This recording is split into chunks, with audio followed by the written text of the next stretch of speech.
Welcome to another episode of Lifting the Soul Ministries podcast. Today we're going to be talking about living the legacy and leading your relationship with the family and with vision. And so, of course, joining me today is my favorite co-host, Jason Matthews. How you doing today? And yeah, let's get into this. I'm well, thank you. It's great to be back doing another podcast. It almost feels like we took a little bit of time off. I don't know if we did or not, but it just feels like forever since we've done this again. So it's great to get back to it. It could just be my mind not minding, but it is what it is. So Yeah, yeah, the whole idea of living the legacy. This is something I think that all men really need to focus on because the more that men just react to their current surroundings, the less they understand really what they have and what is really important for them and for those that they are responsible for. yeah, definitely. I know for myself, for many years in my marriage, I was reacting to everything. And some of the things I was very short term thinking in regards to everything that I did and everything. Like I would literally like, oh, the company would say, oh, we need you to work overtime this weekend. I'd be on the phone and like, oh, I got an opportunity to work overtime and sometimes it would super. I would put work ahead of some of the stuff we were doing as a family. Other times, we didn't really always have things going on, but it was like always very reactionary. Like, oh, I need the extra money. I need this, and I was always in that kind of mindset that kind of like flying in the seat of my pants, so to speak, versus being very thoughtful in regards to what was going on in my marriage and in the relationship dynamic that I was building and stuff. And I mean, it did lead to a lot of uncertainty in the marriage and stuff like that. And so I mean, when it comes to what we're talking about today, living a legacy and stuff like that, it really um, it's a really good thing for us to talk about because I know like when I'm thinking about my future relationship and potential marriage with the woman that's going to come to me that I'm manifesting.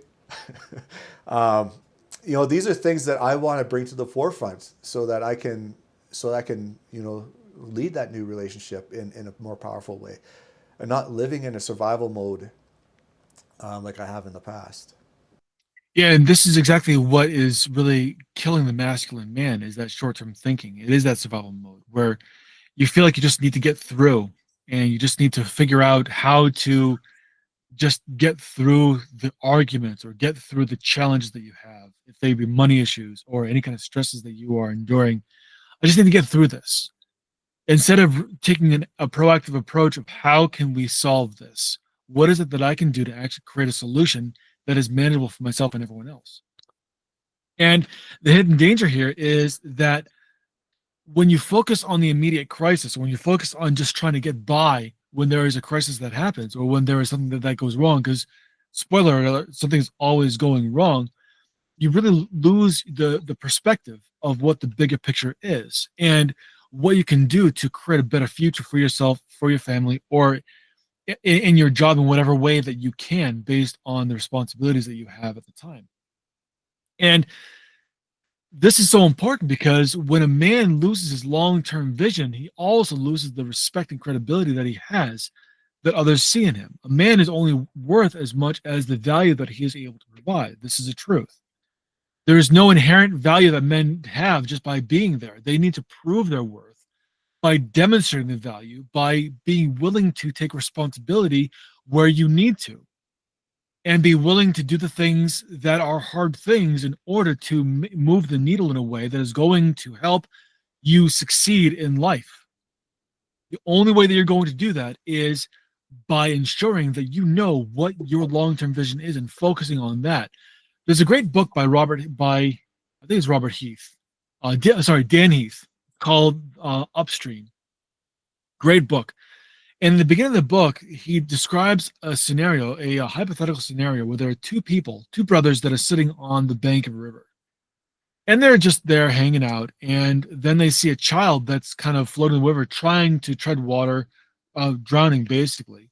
One of the brothers goes in and retrieves the kid and rescues him and brings him back out, only to see another child that's in the river doing the same thing. So the other brother goes in, and they just keep on seeing another child, another child. So they're trying frantically to take out all these children from the river, until suddenly the older brother, he starts just walking up the riverbank. The younger brother, who's still trying to rescue kids, says, "What are you doing? We have to save these kids. They're drowning."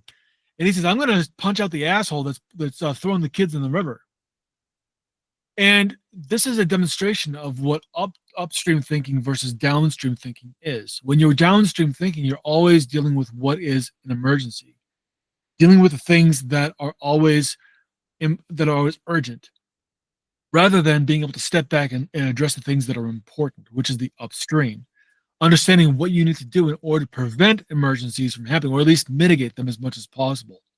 So if they do happen, they're not as impactful, and you might be able to completely circumvent them altogether. Yeah, that's a great story of an illustration of what you're talking about when it comes to forward thinking. And what just came to mind to me is that there's a similar idea with the four quadrants that come up, and you have like the urgent and important, and you have the important but not urgent, and then you have the urgent but it's not important, and then you have the not urgent, not important, right? And ideally what they say is you want to be in that quadrant two, right, where you're dealing with everything that is important but it's not urgent, and you want to navigate out of always trying to be in that urgency and stuff like that. And it comes down to making the proper priorities in your life, and and having that forward thinking as you were discussing, and creating that vision. And I believe that's something that I know for myself. I didn't have. I lost a lot of my vision, like you talked about, and stuff like that. And so I was literally just, we had ideas, we had things that we wanted to, and we actually did accomplish quite a bit. But I was still living out of a very reactionary lifestyle in regards to all of that, and and there was also that breakdown of communication that didn't allow for us to continue to, really build off of the visions that we had when we started, kind of thing. And I believe that's something that also we'll be talking about later, is that proper communication and keeping that vision alive. But yeah, really, like when you do start to get into that urgency, and everything becomes an urgent thing, and you start losing what your priorities are and everything, it really can create a mess for you in life. Absolutely. And it really all starts with your relationship. First, the relationship you have with yourself, because if you don't have a proper relationship with yourself, you can't have a proper relationship with anybody. So being able to get your self relationship right is really important. And this is not just about self love. I mean, I think that is a really, I think it's a stupid term, self love, because there's no reason why you should just ingratiate yourself. Yes, honor yourself. Make sure you have boundaries. Make sure you understand what your emotions are, that you are emotionally balanced, that you have boundaries, and you're able to be resilient. That's basically the extent of self-love, making sure that you are operating in a way that makes it possible for you to serve others in the best way possible. That's self-love. But once you have that down, it's really important to know how you're going to serve others, how you're going to serve your relationship with your spouse and your family, how you're going to be able to serve your community, either through your job or through your altruistic efforts or through your philanthropy.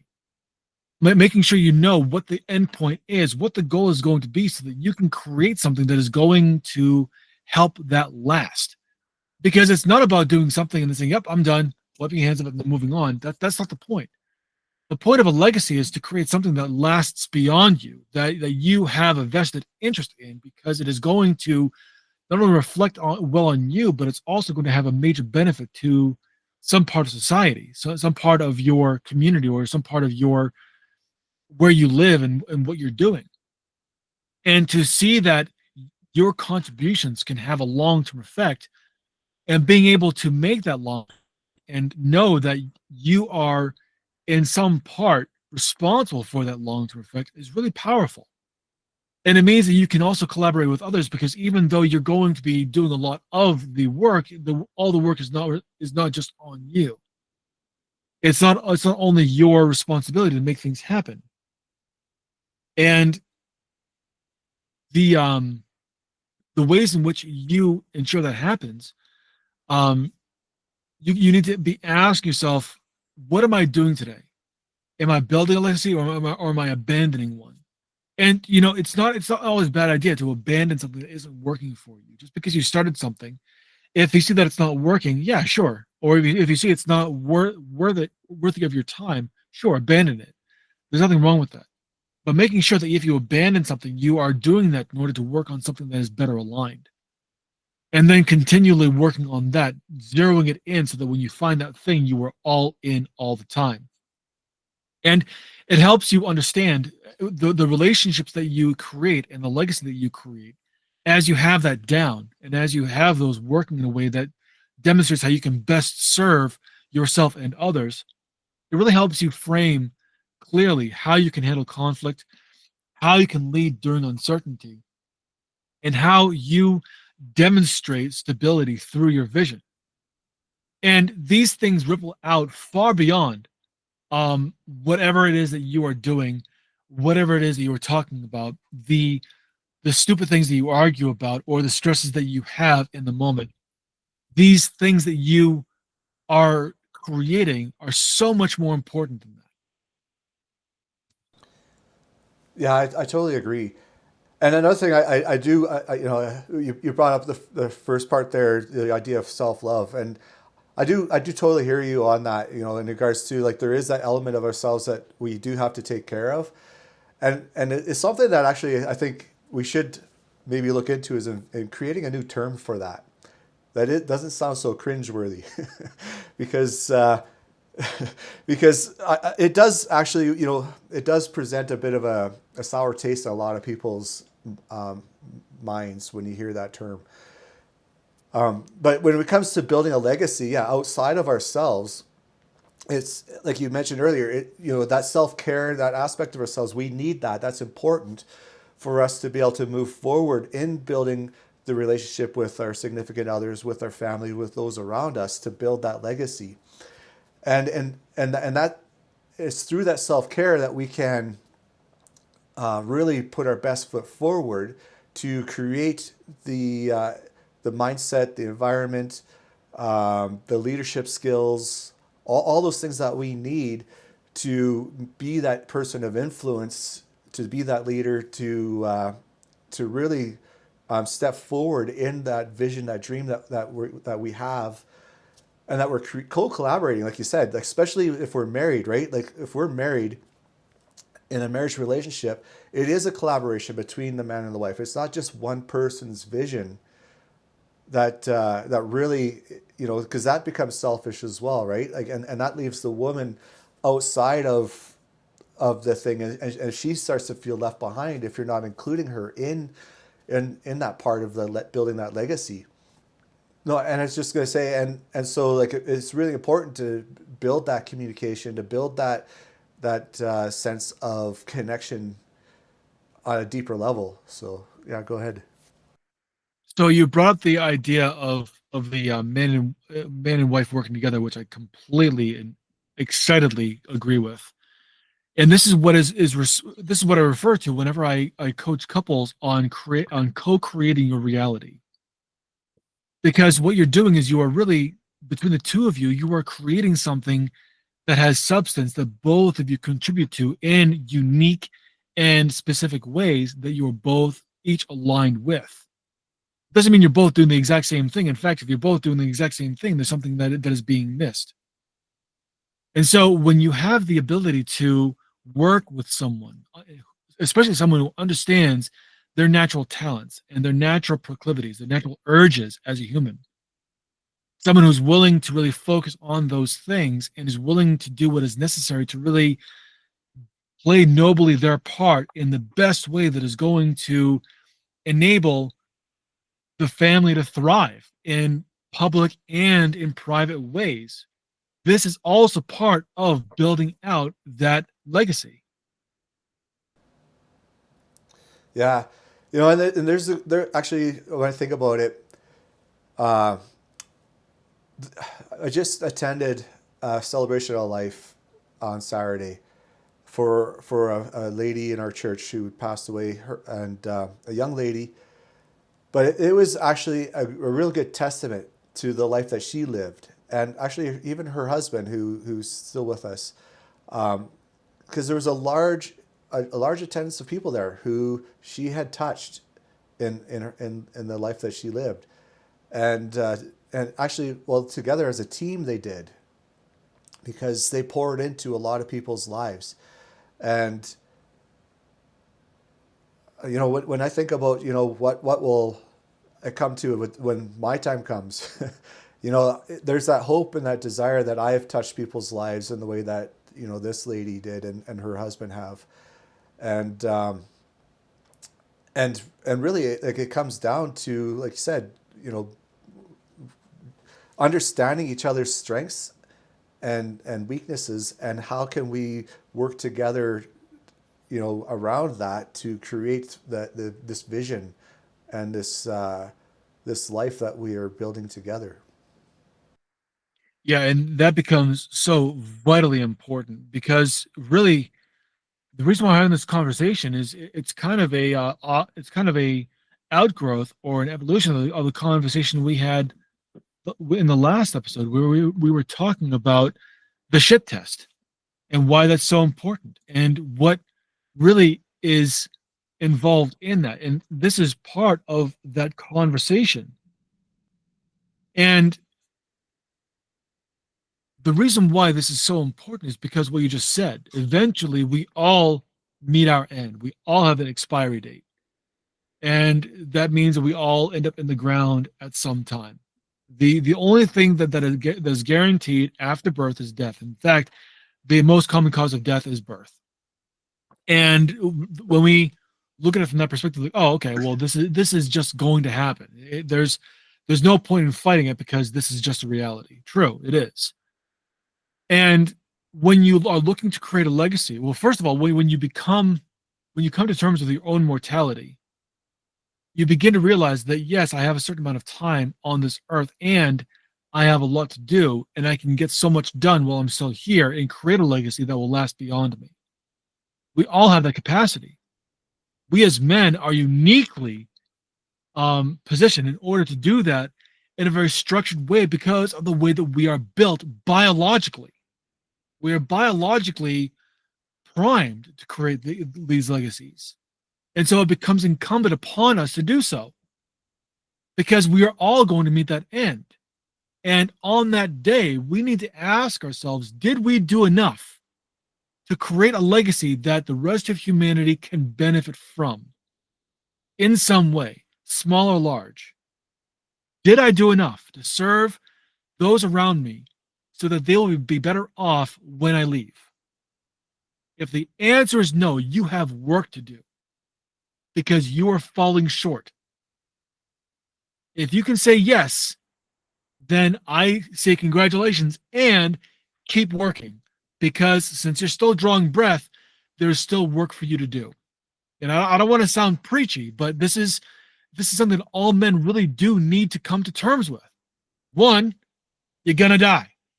That's the first thing. That's a guarantee. It might not be today, tomorrow, this year, whatever. I don't know what state your health is. I don't know how old you are when you're listening to this, but eventually it's going to happen. We all meet the same end. Second thing that's true, you are only as valuable as the legacy that you leave. And so it is your duty to leave a legacy that is going to be of benefit to humanity in some way. Whatever the circle is. If it's your family, great. If it's your neighborhood, great. If it's your community at large, fantastic. If it's society, wonderful. If it's all of humankind, holy crap, you're basically at the level of like Mahatma Gandhi or Martin Luther King Jr. I mean that's where we all strive to be. We don't always get there, but that should be the goal. And if you have made an impact already, keep going. There's more for you to do because you are still alive. So keep going. And another thing I think I should really iterate here is, don't underestimate the small things that you're doing. right? Like, it's so easy to get caught up like thinking that, in the shitty thinking, right? Oh, I'm not good enough. I'm not doing this or whatever. Blah blah blah. You know, I've fallen for that so many times. This thinking, but really, like, why am I here today? Why is Jason here today?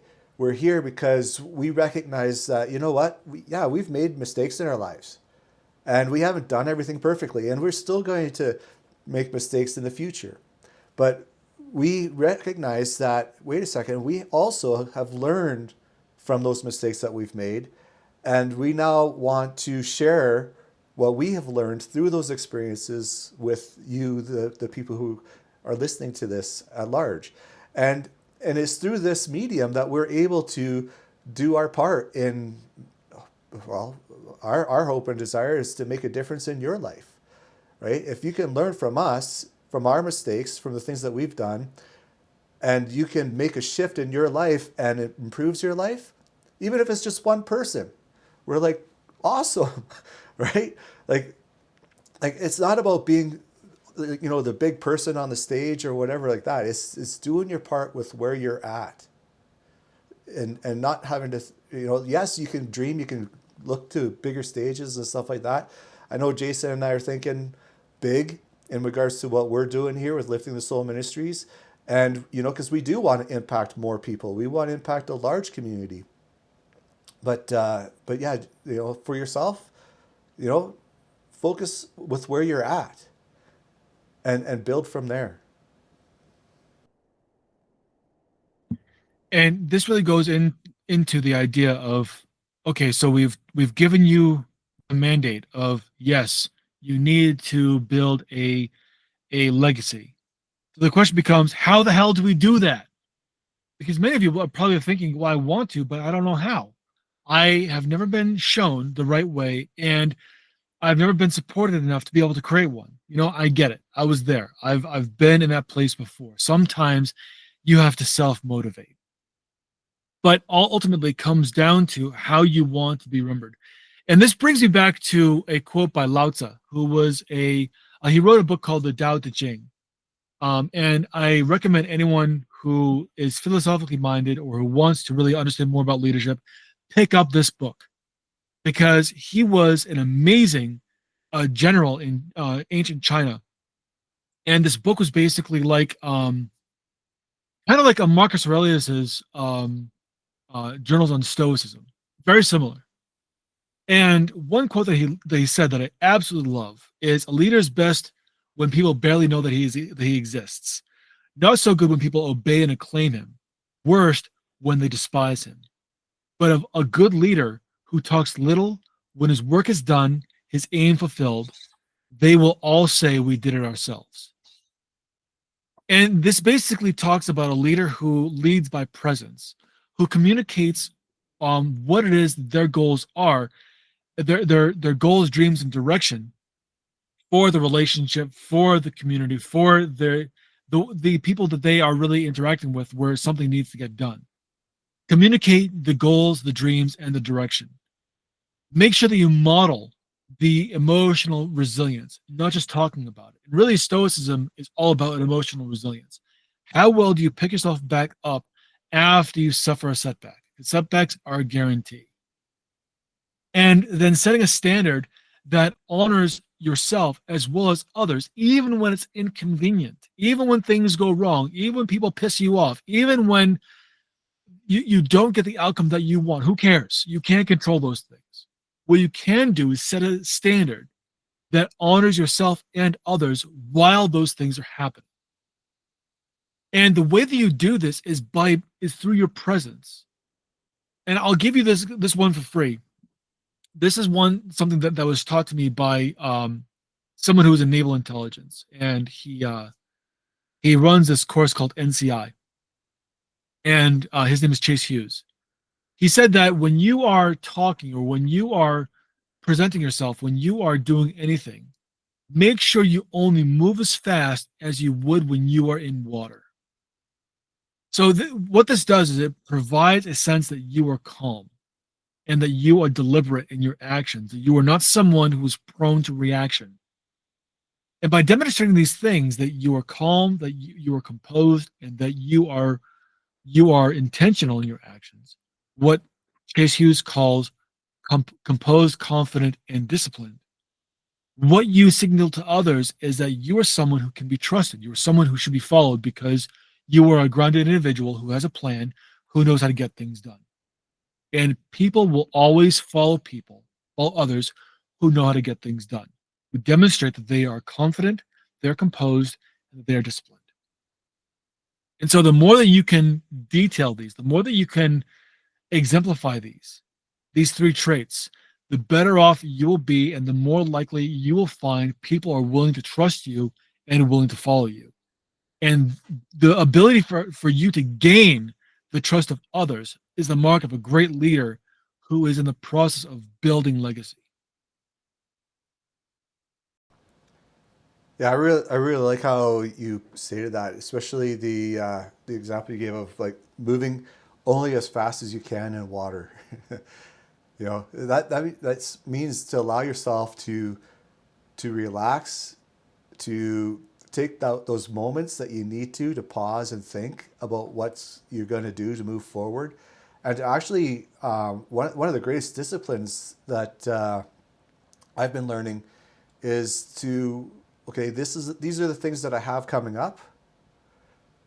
What are my priorities in those, and how are they going to fit within my calendar, within the week or within the day or whatever, and work towards getting them done, so that I am best being productive to the best of my ability. And that again fits into, the idea of, making sure where I'm working out of in those quadrants and stuff that we talked about earlier. And uh, and it takes time to learn these new skills, especially if you've been a reactionary person for as long as I have. It takes time to learn the skills to be that proactive person, and other things to to get there. And so it's also important to not beat yourself up when you do have the setbacks, as Jason mentioned earlier, because they are going to happen.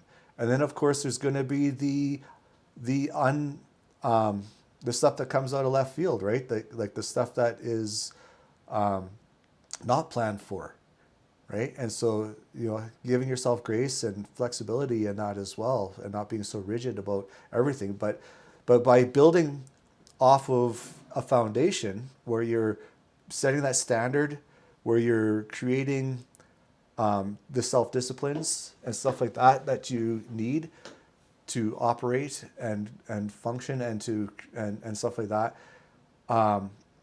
Once you start building on that, it will get easier as you continue to grow.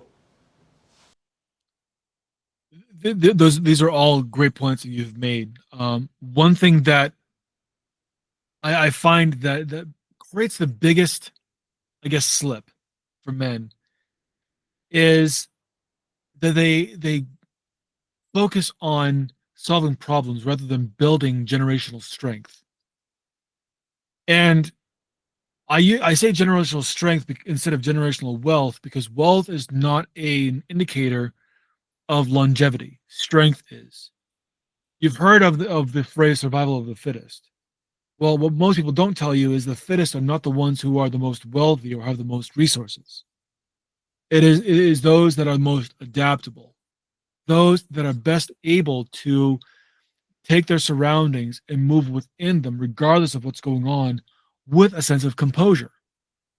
This is why it's so important to work on yourself and really develop your self awareness, emotional intelligence, healthy boundaries, and emotional resilience. Because those four things will make you more adaptable and see you through hard times more than a pile full of money ever will. Because once a pile full of money is gone, you are back where you started. You are in a bad place with zero options. So instead, you want to build generational strength.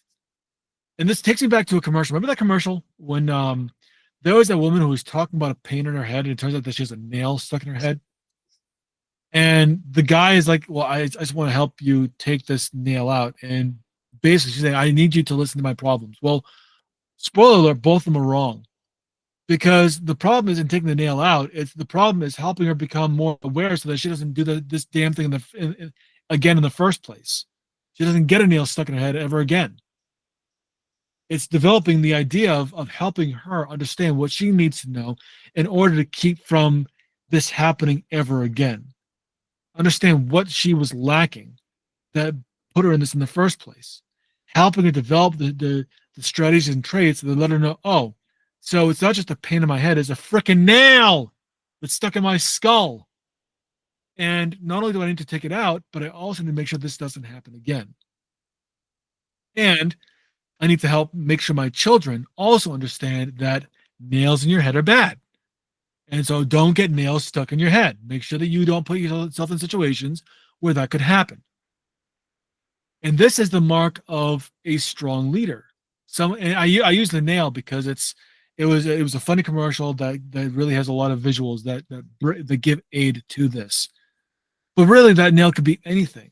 It's not about fixing the short-term issues. It's not about pulling the nail out of the head. It's not about fixing the money fights. It's not about um, dealing with the stresses that you're dealing with right now and reacting to them. It's not with trying to find out what's going to make the situation right now better.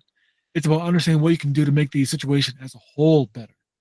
Make sure that yes, you can deal with this and it doesn't become a future problem again.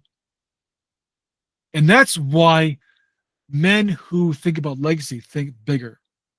They ask the kind of questions of what kind of future am I building here? And what can I build through this problem? Not how can I solve the problem? How can I build through the problem? Because if you can build through a problem, the problem becomes unnecessary.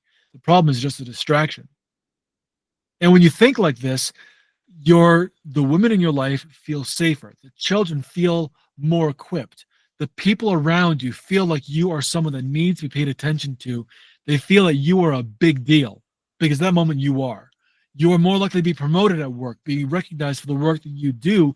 Your boss is probably going to ask you for suggestions and be more willing to give you credit because they see that you are a much a much more effective person than they thought you were. They're going to see you as being someone who's this is someone I have to pay attention to. This could potentially at some point be my boss. So I better pay this person good service. And if I don't, they're going to leave and they're going to take my company away, which means I'll be out of a job. So it's the kind of thinking that makes you realize that you have more resources than you thought. I really like that illustration of that commercial. That was quite funny in so many ways. Yeah, many people use it for different aspects in regards to communication and other things and other illustrations. But yeah, I like how you tied it into what we're doing here. And another thing that really comes to mind, you mentioned also too about, like money isn't the ultimate sign of a legacy. And you've how many times have you heard these stories of these people who have made millions and then all of a sudden they end up being bankrupt because of a poor investment or something else or whatever that's going on in their life. And they lose it all, right? And and the ones who grow back stronger and go even beyond where they were before are the ones that have built this idea of strength through the resilience, through the learning the lessons that they had to learn through the mistakes that they made in the first one. Said, okay, well, wait a second, boom, they don't give up. They get knocked down. They literally go from being at the top like an apex predator down to like to a fresh start, a brand new beginning, and they had to rebuild. And a lot of times those people, when they're in that position, they actually rebuild faster and stronger as a result because of the things that they have learned through it and the mindset that they have and the wherewithal that they've built. And so, as you shared, Jason, to be able to pass on, and it's not also, and this is where the legacy comes in, it's because it's not about just doing it for yourself. It's being able to pass on those skills to your children or to others in your community around you if you don't have children. Because if you're able to pass it on to others and they're able to learn from you and build from what you've done and take what you've done and take it to the next level, like it can't really honestly get any better than that.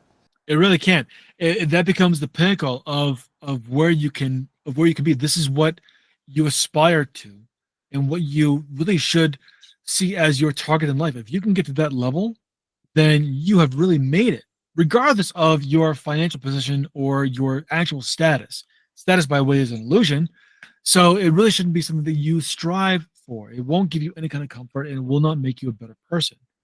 The ability to build a legacy, the ability to plan, and the ability to start something and see it through for the betterment of others is really what is going to define you as a good man. One of the analogies that I really like about this, especially in the workplace, um, the idea of there's two types of leaders in the workplace. There's the one who is living in a scarcity mindset that, you know, like you mentioned earlier about the person who, oh my gosh, this person might take my position one day. Well, one of the things I've learned is if you want to move up to that next level, promotion, whatever in your job, the best thing you can do is to teach those underneath you to take your job. Because if you are able to teach those underneath you to take your position, that then opens up the door for you to be able to move on to a new position and and stuff like that. And being a tradesperson as I have for so many years, I had to train and teach a lot of apprentices, people younger than me, to be able to do the trade. And it comes more from not only from a leadership standpoint of teaching them the basics of how to do the trade, but I mean, you think about the trade, and those are generally very high risk jobs. And so I'm not only just teaching them how to do the trade, I'm teaching them about how to be safe, how to do all these things, and how to be the best tradesperson that they can be so that the jobs get done effectively and efficiently. And I know it's not really so much, but it ties into everything we're talking about because you can build a legacy in every aspect of your life if you're doing it from that perspective of what we're talking about of teaching others, lifting others up, and helping them along. And it's not, it's about serving, I guess you can say, in that perspective. Precisely. So again, this begs the question: how do you do this? How can I actually start doing this right now? And the best way really is just to set one clear goal that you know that you can probably accomplish in 6 months. And I know 6 months is a long period of time. It really isn't, but it seems long when you're first starting it. But here's the thing: when you set a 6 month goal, you are setting something that you know that you can probably attain as long as you have the right steps. And 6 months is enough time to be able to do something of merit and of note. Actually, before I get into that, I want to touch on something, Jason, that you had talked about being able to train your replacement. And I find that a lot of people are really concerned about the job that they have, trying to preserve the position, when that's really a bad example of leadership. Because even if you had to move on to a different company or had to start your own thing, the knowledge that you have gained from being a mentor to others, the leadership experience that you gain becomes the most powerful experience that you can have because it sets you up for leadership positions in the future, whether you create your own or you apply for others. When you've taught people to teach to replace you, you've basically said, "I am no longer suited for this position. I need more." And through your ability to do that, let's say that the company doesn't really value your contribution. They say, well, bottom line is you've made yourself replaceable. Bye. Okay, great. Now you can find something else that is going to challenge you even more, that is going to be more in line with what it is that you want right now, so that you can go out and get that. Nothing wrong with that. In fact, I would dare say that this is the desire of all people in any kind of profession, to be replaced so that they can find better opportunities. And if you aren't doing that, then you're selling yourself short. Anyway, so that was my take on that. So set one clear goal that you can accomplish in 6 months and then work backwards. backwards planning is the surest way to understand how you get there from where you are. Because let's say the goal is you want to have, I don't know, let's say that you want to have a six-figure business established. Well, I'll actually use my goal that I had. I started an agency, a marketing agency. And my goal that was within 6 months, I was going to have 5 clients. How was I going to achieve that? I had no freaking clue. I just opened this damn thing. So what I did was I had to put that vision out there and then say, what do I need to accomplish? Or what is the last thing I need to accomplish before I reach that goal? And so I understood that I have to be able to have my process so dialed in that it becomes just second nature. And I'm able to do that reliably once I get that fifth client because I've done it 4 other times. So what do I have to have in order for that to happen? So I worked backwards from there. I had to have the right script in place and I had to have all the right tools and automations ready in order for people to look at and realize that I was an established company. Okay, so how do I do that? I have to have the right software. I got that. And I made sure that I had the clients to be able to do that. It's funny because one of my favorite podcasters who's no longer with us, his name was Kevin Samuels. He liked to say, "We're building the plane as we fly it," and that's the kind of attitude you should have. Yes, have a goal, but build the plane as you're flying it, meaning that you are putting the processes and establishing the systems as you are moving forward. So you're signing on clients before you even have anything there. Great. Use the money that you've gotten from those clients to quickly set up something that you can deliver on right away. And then continue onward. Be able to continue building while you are helping your clients. You are building the system as you are fulfilling your clients. Great. Now you have the system fulfilled with those first 1 or 2 clients. Fantastic. That's what I did. Next, you go out and you find out who else needs your services. Know where to market, know who to connect with, know what it is that you need. One of my clients, she's very well connected, and because I did so well by her, she is connected with me with her line, with her sphere. Very, very great thing to have happen because she is so wonderful, and she has gotten so much great use out of me that I've been able to now get something from this. So now I have the system in place, so I can now take other clients through it as well. As I take those clients through it, I know that I need more robust systems, and I'm building those out, building out more automation, building out things that are going to make it easier for me to sell and for clients to be able to take advantage of what I have to offer, make it a no-brainer. This is the process of starting. This is the process of creating a goal and then working towards it. Build the plane while you fly it. Once the plane is built, it is much easier to take on other passengers. And because you have built it, they will come. Yeah, that is a great motivation, I guess you could say. Is it because what you're talking about is not about perfection. You're talking about, set the vision, get the marker points as to what you work it backwards, like you said, and start moving towards it, and be flexible in that, because you're especially when you're starting a new business, there are going to be things that you're going to learn along the way. Oh, I can implement this. Oh, I can do this. And that's also learning to discern, okay, what is best going to work for what you're doing and how you're moving forward. And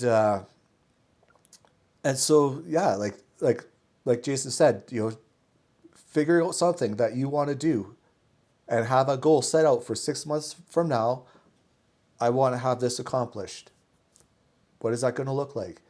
If you're in a relationship with your wife, what does that goal look like together as a couple? How are you going to work together as a couple to make this happen, to push this forward?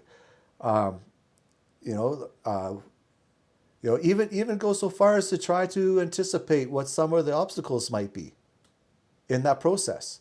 So you already have kind of a prefrontal idea how you can handle those obstacles when they come up.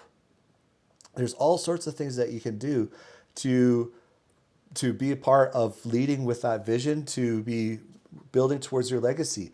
And at the same time, take full ownership of what you are doing. Don't be blaming others for what's going on outside of your world, because there is going to be a lot of other shit that's happening in the world today that's going to create those obstacles and stuff like that. But we have the ability to find and create workarounds for all that. I mean, people do it every single day. You look at all the different innovations that happen in the world on a daily basis and stuff like that. People find ways to do things. And you are just as capable as anybody else to do it. So go for it. It just requires you doing the work. That's it. Set the goal, do the work. Thomas Edison said that when opportunity knocks, it's often dressed in overalls and looks a lot like work. So do the work. All that you can do is just do the work. And as you do the work and you're disciplined in the work that you do, doing it daily until you reach that goal, as long as you're doing that, you will reach the goal. And once you reach the goal, what do? You set another goal. You set a bigger goal, something that is related to what you've just done, but bigger. Because just relying on that goal, it's only going to carry you so far before it grows stale, and then you lose everything. You always Mm-hmm. have to keep moving. This is what's required of a leader: is to create a goal, yes, and then think bigger. Always be thinking bigger. How can I do it bigger? I'm going to get to the point. I know that when my business gets to a certain size, I'm going to have to hire people. I'm going to have a VA. I might even have to have employees to make sure that they can help me do the work. At that point, I am no longer going to be doing the work itself. I'm going to be working on the business, building that enterprise. So my role will have to change, and I have to be okay with that, and I have to have that in mind that's going to happen so that I can move with the change. If I'm unwilling to move with the change, it'll be impossible for me to grow. If I'm not growing, then I'm failing. Yeah, that's such a valid point. And what was coming to mind for me as you were sharing that too is this idea of retirement, right? Like so many people, oh, I only want to work so much and then I want to retire and do this and do that, blah, blah, blah. And then you find out that, you know what, they live in this state of retirement. And some people can manage it, but more often than not, I've heard of people, especially entrepreneurial people, they get very bored of this idea of retirement. And that's and how many people have worked their 40, 50, 40-year career, whatever the normal is, 40-year career, they go into retirement and they completely lose themselves, and all of a sudden they're entering stages of dementia, or health issues, all this other kind of stuff, because they haven't created anything outside of what, oh, I work, I retire, right? So this idea of building a legacy, this idea of creating vision, is to take you beyond what your so-called work life is or whatever. It's about creating a holistic life is the way I like to look at it, especially with what I'm doing now. I want to create a holistic life. I want to impact others. I want to build a business that is successful. I want Lifting the Soul Ministries to have a huge impact on the men that we serve, and the women that and the couples as a result of what will happen. Because I do envision Lifting the Soul Ministries having a branch that will support women and couples as a whole, as we grow and expand. But we're here where we're starting, right? And so we have the vision, we have where we want to go, we're building from there. And as Jason said, like, we're going to get to a point where we're going to be wanting to have employees, all that other kind of stuff. But it doesn't stop there, right? Like, okay, now how does that fit into the lifestyle I want to create when I bring a new woman into my life?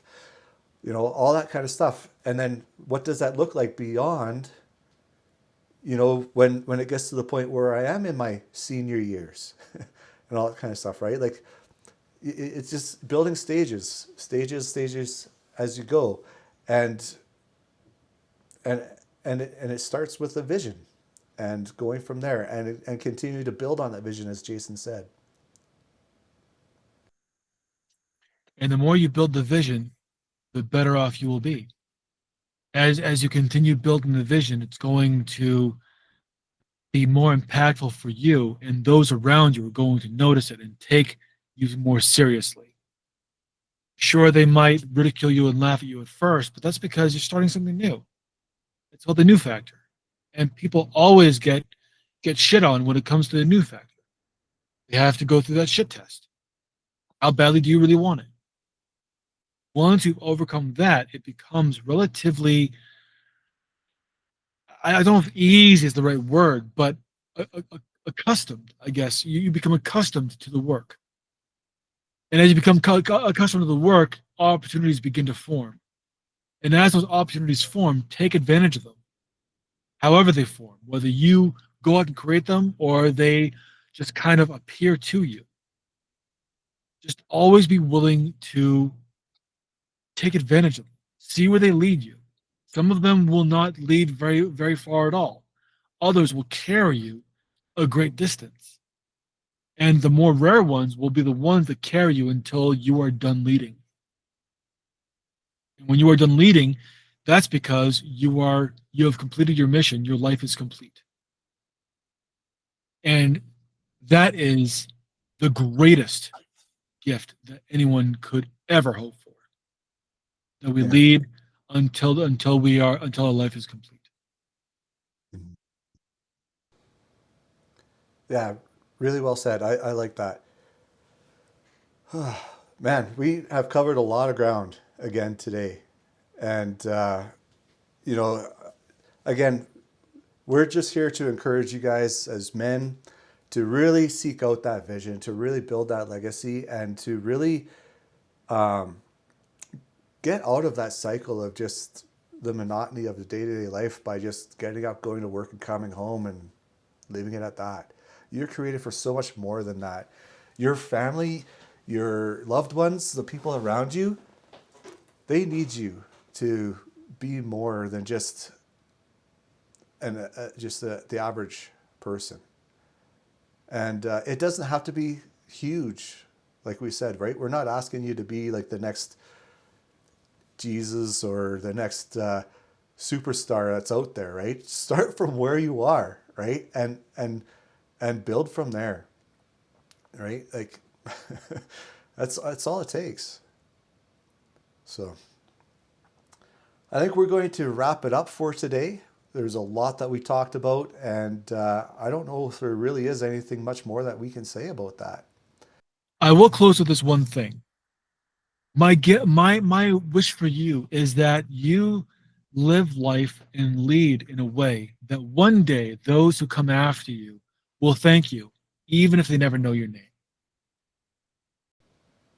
Yeah, powerful. Well, thank you everybody for being here with us today, for joining us today. And as the usual things, right? If you like the content that we have shared here with you today, pass it on to others. Subscribe to our channel, hit the like button, all those good things. Check out our website, liftingthesoulministries.com. And from there, you can reach out to us in regards to, future topics that you want us to talk about and bring up, because we want to hear what you, and we want to discuss the things that are important to you and that are going to meet your needs. Not just stuff that we're spewing off the top of our heads, although we have lots of content that we can share. We want to, we really want to speak to you as to what is important to you, because that is the best way that we can engage with you. And feel free to contact us, connect with us. We're on all the different, a lot of the major social medias and stuff like that. So feel free to engage, because we're here for you. So until next time, much love.